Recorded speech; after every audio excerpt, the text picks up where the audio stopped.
This is not the version of Pittsburgh that you saw on TikTok or on that blog post that made it seem like the best city in the world. You want charm, affordability, and reinvention. But what you're about to find out is this city has layers to it, layers that no influencer is telling you. Those polished Zillow and Home.com videos are leaving out the 7 reasons that people regret moving here. So I'm going to show you exactly what breaks the people who move in blind and what makes the city irresistible to the people who know how to play the game. If you're new here, I'm Riley Madden, a real estate specialist. We help people every single day from all over the world relocate and purchase homes here in Pittsburgh. And we help people do it the right way because doing it wrong could cost you years of frustration and potential 6 figures and upside. So in this video, we're diving into the 7 brutal, unspoken truths about moving to Pittsburgh. And this is to help you decide if this is a neighborhood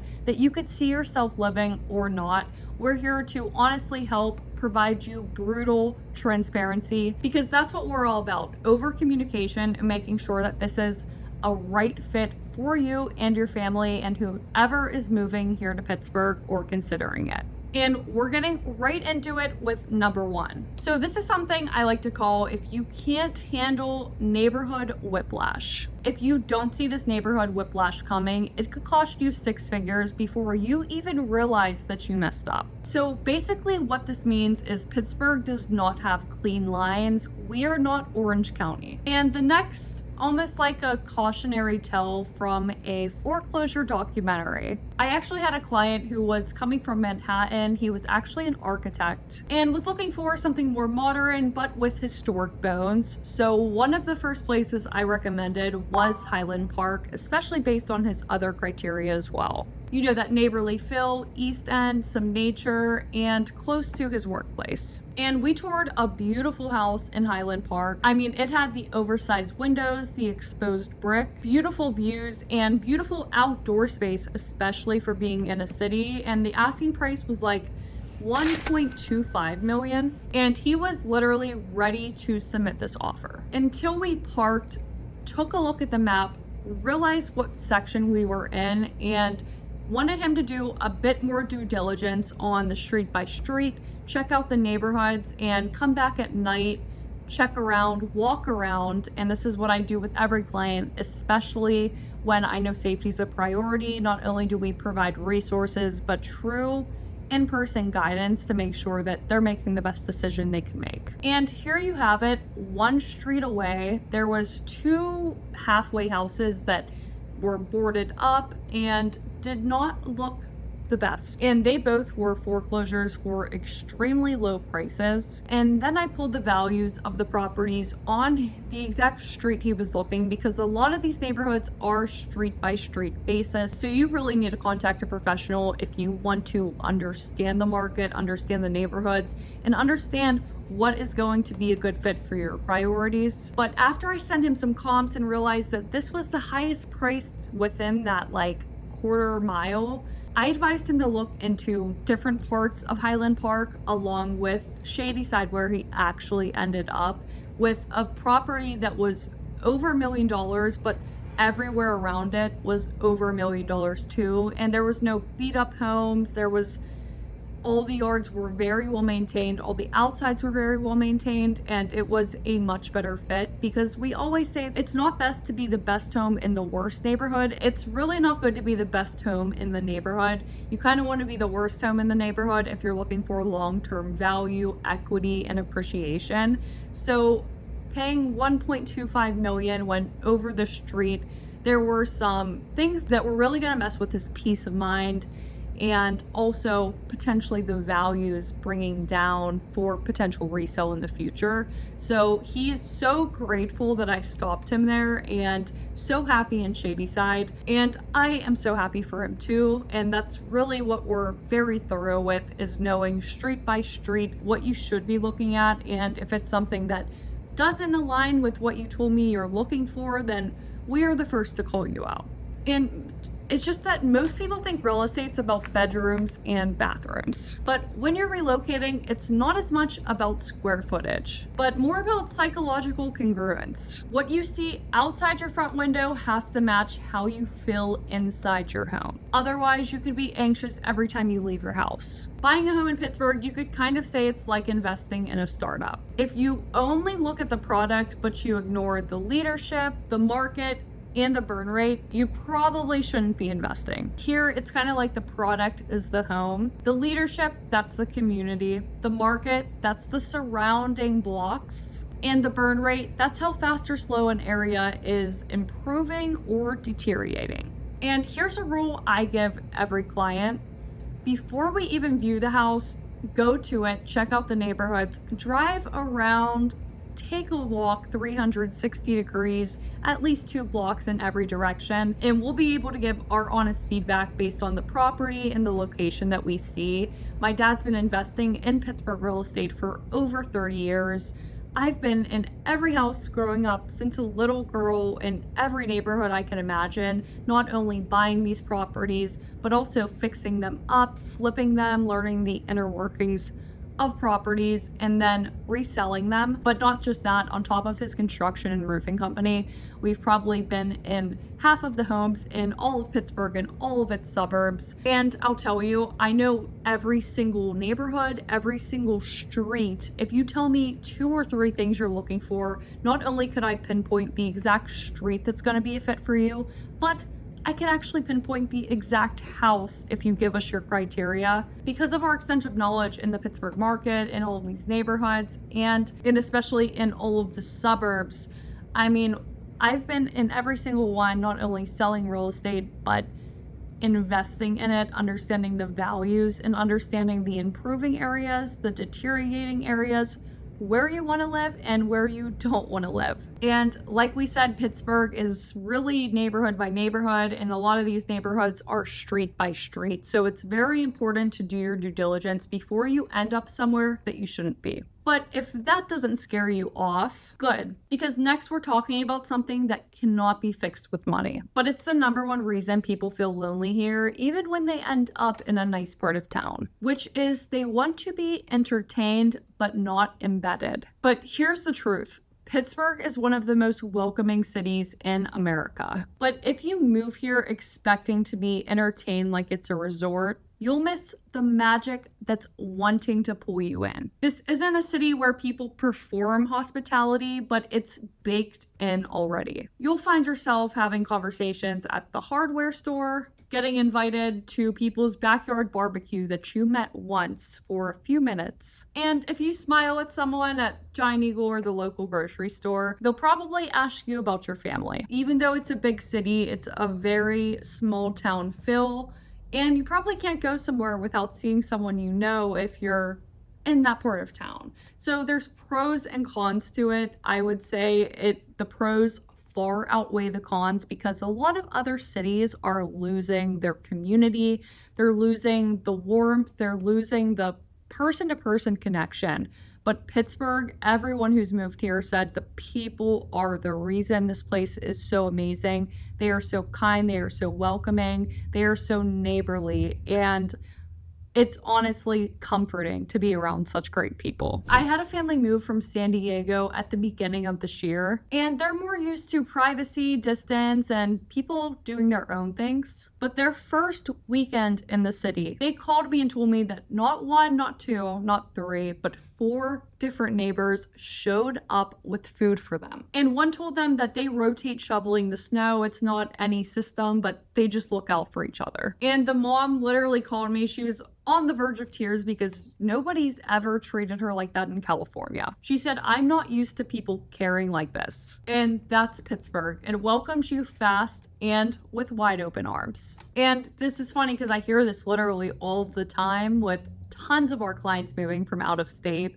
We also had one from Chicago. He moved here by himself. He's in his mid-30s. And he thought he'd stay like low-key by himself in his home in Regent Square. But within 2 weeks, just from walking around the Regent Square area, visiting the different shops, He met so many people. He told me he was already added to a local group chat. He was invited to a block cookout and pulled into a coffee tasting. He said that he's lived in 4 major cities and he's never felt people just wanting to be so involved with him as it is in Pittsburgh, and he's actually loving it. So it's really not about performance here. People don't need you to be loud or impressive or showy. They just need to see that you showed up. You don't have to earn it. You just have to be friendly and say hi. So a simple tip you guys could use is basically, if you have kids, join a school event, show up to a neighborhood clean out or a community event, and trust me, there is tons, and literally just support a local shop maybe 2 times, and that's it. You're in, and I'm sure you have at least 5 to 10 contacts that live in Pittsburgh and are happy to integrate you into the community. It's really not a guarded city. It's very generous. You just have to step into it. So while Pittsburgh people are open, the homes, they could come with some baggage. And if you don't know how to read between crown molding and water damage, you're in for a surprise. So my point number 3, Pittsburgh might not be for you if you're not ready for a home with a story. So here's the deal. Pittsburgh homes are not just places to live. They're chapters of history. And if you're only prepared to buy something clean, modern, and brand new, this city will definitely test your patience, and you might have to go into a nearby suburb, or you might have 3 city neighborhoods to choose from that have newer construction options. I've had so many clients look at historic properties, and these are things we point out, like, hey, these windows might be original, this boiler might go soon, and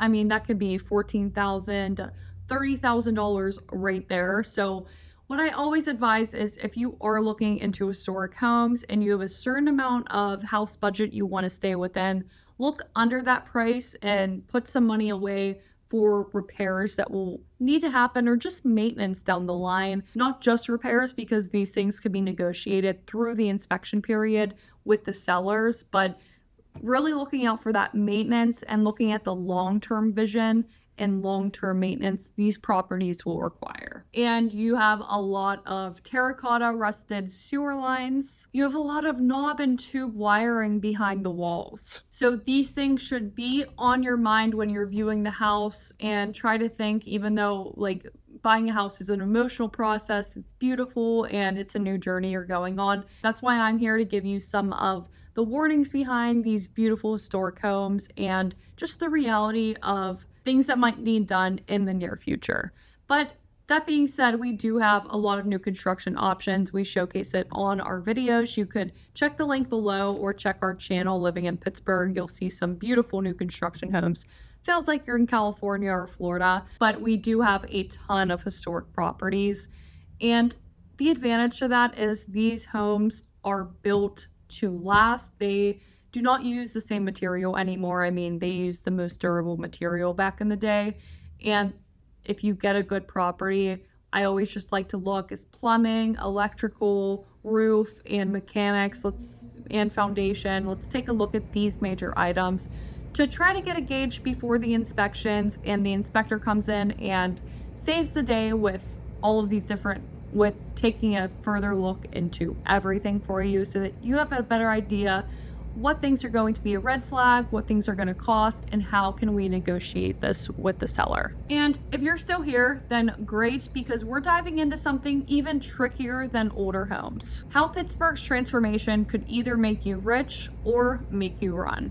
And quick heads up, if any of this has you thinking, okay, I definitely do not want to do this wrong. I don't want to move to the wrong area or the wrong house. That's literally why I make these videos, for you. My job isn't to convince you to move, it's to make sure you don't regret if you do. So if you want help figuring out what parts of Pittsburgh actually match your lifestyle, your energy, and your goals, our contact information always in the description below and up here on the screen. This is what we do 24/7, is help people just like you relocate here to Pittsburgh, find the right house for the right value, and win that bidding war against multiple other offers, and leverage all of our expertise, our contacts, and our 30-year real estate experience here in Pittsburgh. So you could literally call or text anytime. This is what I do full-time. My life is dedicated to it, and I absolutely love hearing from you guys.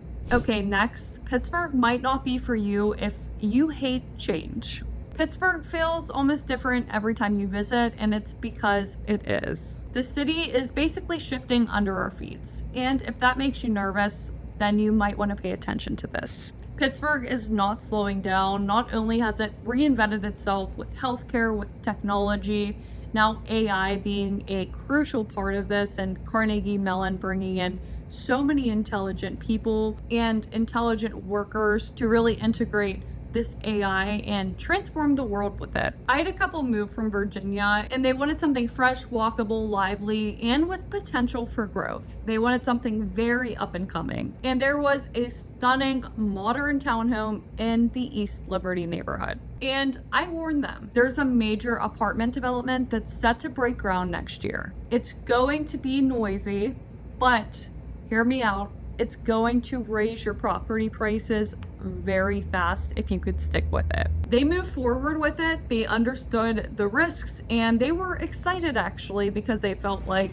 this could be a really good opportunity for appreciation and getting into an up and coming neighborhood. And yes, the first year might have came with some early mornings and some aggravating construction at 7 a.m. But 3 years later, the same home is now surrounded by new cafes, co-working hubs, and they've already built over $110,000 in equity. They told me it's the best inconvenience they've ever lived through, and they are so grateful for the East Liberty neighborhood and love the walkability, love the convenience, love the community, and the future growth that they can look forward to as well. So here's what nobody really tells you. Growth feels like noise, and progress looks like inconvenience. And upside, it doesn't come gift wrapped, but it shows up covered in scaffolding. Think of Pittsburgh as almost buying a stock in a startup during the mid pivot. The upside is real, but the signals are messy. You don't get hand-holding, you get dust, delays, and tension. But if you know what you're looking at, you have the right guidance, and you have the right outlook for the future, you end up winning big. So what I always advise clients to do, especially when looking in neighborhoods in the city and that are up and coming, is to check what's coming and not what's here.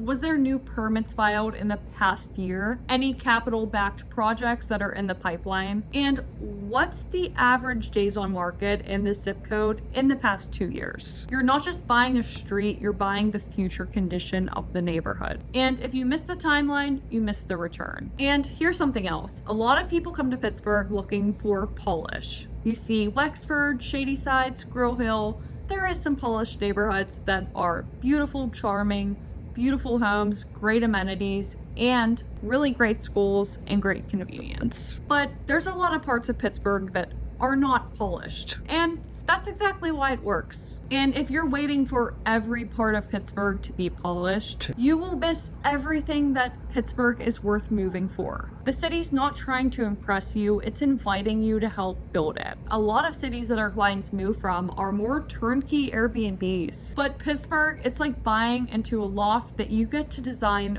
from the studs up. If you want something move-in ready and flawless, there are neighborhoods for it, but the majority of Pittsburgh, this might not be your city. But if you want to put your stamp into something real, this is the place for it. If you want upside, if you want to be able to finish off something with great bones, and who doesn't like some grit?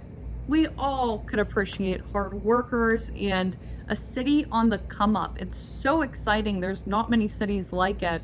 And I love Pittsburgh for it, but if you're looking for something pretty picture, no construction, and maybe you don't want to see any of the industrial side, then stay far away from Pittsburgh. I was working with a lady who moved here from San Francisco, and she was looking at properties in Troy Hill, which, if you know, this is a very up and coming neighborhood. It's next to Lawrenceville. You have some renovations taking place, and the location couldn't get better. And a lot of these homes, they're structurally great, especially the one she was looking at, but the cosmetics extremely dated. And she walked through the property she ended up getting and said, this is exactly what I want. I don't need polish, I need trajectory, I need something with good bones that I could add value to the easy way. and she wanted to do the designing herself. So she was actually so excited that it had green carpets and a blue bathroom. And I let her know the street's improving. These are the comps. This one got flipped this street. This one got flipped on this exact street just 2 months ago. And what she did was basically renovate the interior. Nothing structural, nothing that's huge hitters, but like I said, carpets, paints, updating the kitchen and bathrooms, and things that look pleasing to the eye. And it's basically like the easiest flip you could do if you've flipped any homes or know anything about construction. Always look for the cosmetics and things that aren't going to cost $30,000 just to make sure it doesn't fall down. But now she's looking to buy more for investments because of how much hers appreciated, how much she loves the neighborhood, and how excited she is to find something with such good bones and easy improvement. So if you need pretty, you might end up paying too much. The people who win here, they aren't the ones waiting for the finish line. They're the ones who walk into drywall dust and they see equity. Pittsburgh, it rewards imagination, not perfection. And here's a culture shock you might not have seen coming. The city does not flex. No showboats, no overcompensating, no status, but more about community. And here's the big misconception, that Pittsburgh is all grit and none of the gloss. But that's only true if you're not paying attention. The city has elegance, influence, and quiet wealth. You just won't find it screaming for attention. I had a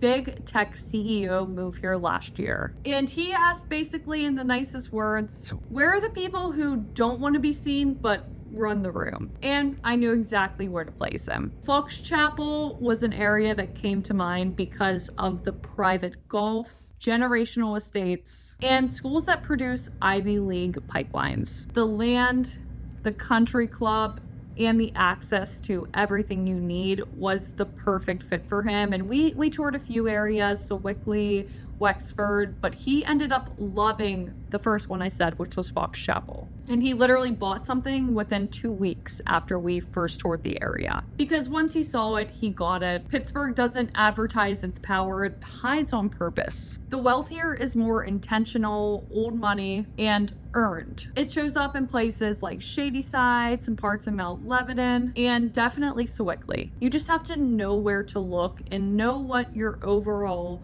vibe and criteria is. And you won't find these streets on a listicle, on Google. They're not tagged on Instagram because people here, they protect what's sacred. The real luxury in Pittsburgh, it is peace. And that's what high net worth buyers are chasing. And that's why they come straight to me, because I know exactly where to place them. And our whole team provides the exact contacts, everything you need to get to the closing line remotely and as smooth as possible. So if you're still watching, we have one more, and here's what I know. You don't just want to move here. You want to understand the city. And that means you're ready to understand the most important truth of them all. Pittsburgh isn't finished. If you need a city that's done, that has the nightlife, that has the booming crowds of people all the time, you might miss the best part, but it might be best for you and your overall situation. The heart of Pittsburgh is it's still building. A lot of people think, yes, it's a major city, but it still has a long way to go. It basically reinvented itself